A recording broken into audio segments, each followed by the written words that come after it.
Perfect. All right. So we would like to now non-dimensionalize these equations.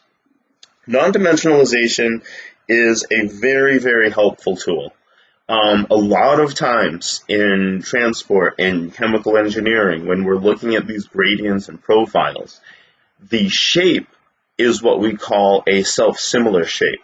So just like you deal with similar triangles, we find these parabolic velocity profiles, and we find these linear velocity profiles, and we find these, parabolic temperature profiles or concentration profiles.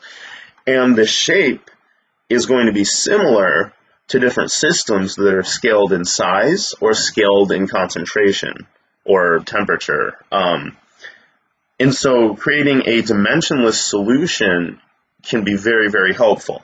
Like I can plot a velocity profile from r equals 0 to say if I put r over the larger outer radius, then my radius has been non-dimensionalized to go from 0 to 1.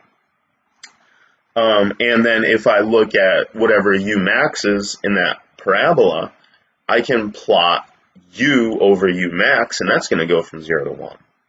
And so for any pipe that I'm going to show you that has gravity-driven flow, I can plot it from the radius going from 0 at the center to 1 at the edge, and the velocity going from 0 at the edge to a maximum, u max basically 1 at the center line.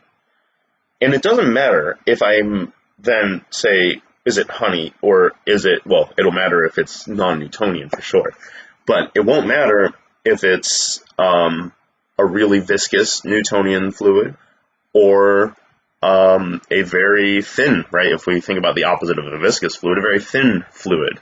I don't care, right? Because I've non-dimensionalized the thing and I've shown you a plot of what it looks like.